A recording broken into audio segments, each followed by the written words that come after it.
La proposition formulée par Donald Trump au début de cette année 2025 de racheter le Groenland au Danemark semble avoir surpris tout le monde. Pourtant, le Groenland est depuis très longtemps une obsession américaine. Il a d'abord été colonisé par le Danemark à partir du début du XVIIIe siècle, dans les années 1721 à 1741. Et depuis le début du XIXe siècle, le Groenland attire les convoitises américaines.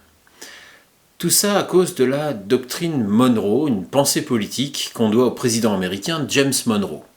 Le 2 décembre 1823, Monroe déclarait « Aux Européens le vieux continent, aux Américains le nouveau monde ». Si on reformule la doctrine de Monroe, c'est « l'Amérique aux Américains ». Monroe prône aussi le non-interventionnisme dans les affaires européennes. Il dit « Dans les guerres européennes, nous ne sommes jamais intervenus et il n'est pas conforme à notre politique de le faire. » D'après la doctrine Monroe, le Groenland fait partie de la sphère d'influence américaine. En 1867, les États-Unis achètent l'Alaska à l'Empire russe pour 7 millions de dollars. La même année, le pays, sous la présidence d'Andrew Johnson, fait une proposition financière d'acquisition au Danemark pour ajouter le Groenland et l'Islande au territoire américain. L'offre est rejetée. En 1910, les Américains font une nouvelle offre d'achat du Groenland, rejetée à nouveau. En 1940, le Danemark est envahi et occupé par les troupes de l'Allemagne nazie. En 1941, le Groenland choisit de se tourner vers les États-Unis. Les Américains y créent la première base militaire aérienne locale, Sondre Strømsfjord. En 1946, les Américains formulent une nouvelle offre de rachat du Groenland au Danemark. Le président Truman propose 100 millions de dollars au Danemark qui refuse une nouvelle fois. Durant la guerre froide, la grande base américaine de Thulé est agrandie dès 1951, forçant d'ailleurs le déplacement des Inuits. Le Danemark va intégrer l'OTAN. Le Groenland devient une province danoise en 1953. Il n'est plus une colonie. Il obtient 2 sièges de députés autochtones au Parlement danois. Le passage du statut de colonie à celui de province s'accompagne de la mise en place d'une politique dite de danisation, c'est-à-dire d'imposition du modèle danois par le biais de l'urbanisation et de l'éducation, financée par l'État danois et réalisée par une main-d'œuvre danoise. La grande base militaire de Thulé marque donc la présence américaine sur le sol du Groenland. Épisode relativement inquiétant, 4 bombes nucléaires sont égarées au large de Thulé en 1968 par un bombardier américain. 3 sont retrouvées et la dernière est encore aujourd'hui introuvable. En 1973, le Groenland entre avec le Danemark dans la Communauté économique européenne, la CEE, malgré un fort désaccord de sa population. Apparaissent déjà de premières velléités d'indépendance des Groenlandais. En 1979, l'ancienne colonie obtient, après un référendum, de former son propre gouvernement et son assemblée territoriale. À partir de 1980, le Groenland gère à son tour l'enseignement, l'église, la fiscalité, les affaires sociales et la santé. En 1985, le Groenland quitte la CEE suite à un référendum en raison d'un désaccord avec la CEE sur les droits de pêche. Le drapeau national groenlandais apparaît. En 2008, les Groenlandais ont approuvé un plan pour une plus grande autonomie, incluant un contrôle accru des ressources naturelles et l'adoption du Kalaallisut, l'idiome inuit du Groenland occidental, comme principale langue officielle. En 2009, un nouveau statut a permis au Groenland de disposer de ses ressources naturelles. Le gouvernement danois garde la main sur certains domaines au Groenland, l'armée, la monnaie, les relations internationales. Le groenlandais est la seule langue officielle, le danois n'est plus langue officielle depuis. En 2018, un nouvel aéroport international a été construit à Qaqortoq et les pistes d'atterrissage de Nuuk et Ilulissat sont agrandies pour un total de 480 millions d'euros. Ces investissements ont pour but d'encourager le tourisme, pratiquement un quart du financement provient du Danemark. En août 2019 déjà, Donald Trump annonce qu'il souhaiterait acheter le Groenland. Les autorités groenlandaises rappellent que leur île n'est pas à vendre. C'est donc la 4e offre de rachat de l'île formulée par les États-Unis. 2023, un projet de constitution est présenté au Parlement local Et en décembre 2024, Trump réitère ses propos sur l'achat du Groenland. Et envoie Donald Trump Jr. au Groenland le 7 janvier 2025. Mardi 7 janvier, il a emprunté le jet privé de son père pour se rendre au Groenland. Selon lui, il y était comme un simple touriste. Incredible scenery. Ce simple touriste a pourtant distribué des casquettes « Make America Great Again », le slogan de son père. Il a ensuite mis en scène un appel de son père avec des habitants. Et en repartant, il a dit ça. They love America. They love Trump. They want to utilize their resources. Il se trouve que le même jour, Donald Trump a donné une conférence de presse où il a également parlé du Groenland, sans s'embarrasser avec le tourisme. We need Greenland for national security purposes. Il souhaite donc annexer le Groenland et n'a pas exclu le recours à la force si besoin. Si l'offre d'achat n'est pas nouvelle, le fait de menacer d'avoir recours à la force militaire en cas de refus, lui, est un fait sans précédent. Mais alors, pourquoi un si grand intérêt pour le Groenland ? Les raisons sont principalement stratégiques et économiques. Mais avec le réchauffement climatique et l'accélération de la fonte des glaces, les choses pourraient changer, car en rétrécissant, la banquise ouvre de nouvelles voies navigables.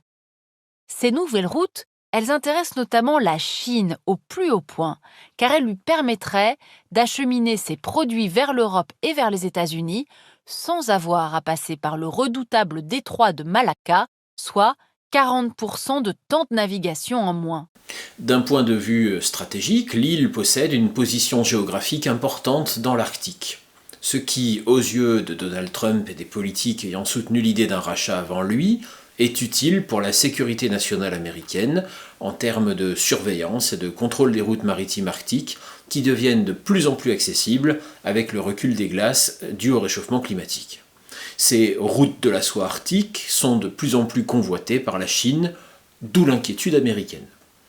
La base américaine du Groenland est essentielle pour la détection des missiles intercontinentaux, qu'ils soient russes ou chinois, sur leur trajectoire à destination des États-Unis.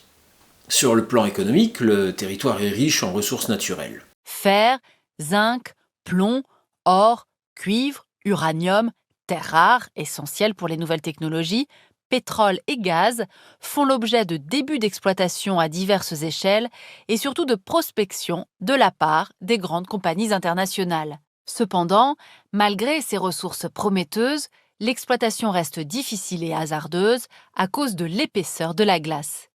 Le sol regorge de pétrole et de gaz, 13% du pétrole et 30% du gaz naturel non découvert à ce jour se trouveraient en Arctique, dont la majeure partie au Groenland. Il dispose de terres rares avec des métaux comme le nickel, le cobalt, nécessaires à la fabrication de batteries. Mais ces ressources ont été très peu exploitées jusqu'à présent du fait des orientations du gouvernement danois qui considère qu'une telle exploitation serait très nuisible à l'environnement. D'autre part, le grand défi est le coût de l'extraction des ressources minérales. Les mines sont éloignées de tout et une grande partie du territoire est couvert d'une glace épaisse, selon Friis Arne Petersen, ancien ambassadeur du Danemark aux États-Unis, en Chine et en Allemagne. Des entreprises américaines, dont la société minière Cobalt Metals, soutenue par Bill Gates et Jeff Bezos, investissent déjà au Groenland. Au sud de l'île, la compagnie australienne Greenland Minerals and Energy a découvert ce qui pourrait être le plus grand gisement mondial de métaux rares. Bon, mais alors, les États-Unis peuvent-ils réellement acheter le Groenland ? Au regard du droit international, un État peut en acheter un autre si l'État cible, en l'occurrence le Danemark, est d'accord. On se souviendra de l'acquisition de la Corse par la France en 1768, de la Louisiane par les États-Unis en 1804, de l'Alaska cédé par la Russie en 1867. Seule limite à ce type d'opération, le droit interne de chaque pays. Celui-ci peut en effet imposer une consultation de la population concernée. En cas d'échec de cette consultation, l'opération ne pourrait donc pas se faire. La perspective d'utiliser la force militaire se heurterait aussi au fait que les États-Unis et le Danemark sont alliés au sein de l'OTAN. Si les États-Unis envahissent le Groenland, ils envahissent l'OTAN. L'article 5 devrait alors être déclenché. Il dit que si un pays de l'OTAN envahit un pays de l'OTAN, il n'y a plus d'OTAN. En réalité, l'article 5 est surtout une clause de solidarité et ce n'est donc pas la fin de l'OTAN en soi. Il s'agit d'un scénario imprévu puisque sans article 5, si un allié attaque un autre allié, il n'y a plus d'alliance. Mais avec l'article 5, on peut penser que les autres alliés interviendront.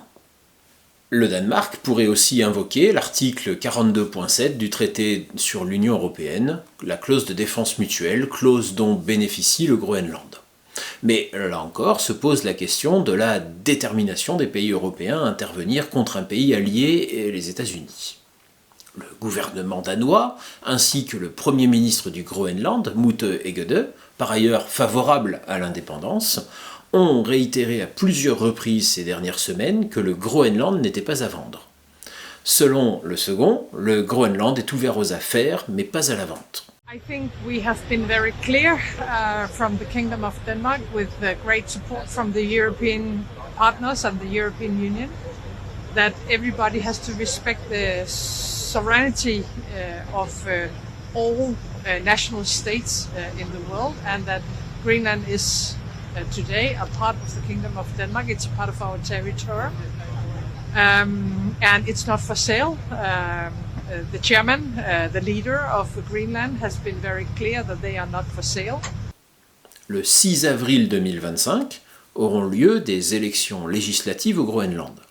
La question de l'indépendance du Groenland sera au cœur des débats, avec une inquiétude américaine que le Groenland ne se tourne vers la Chine et non les États-Unis.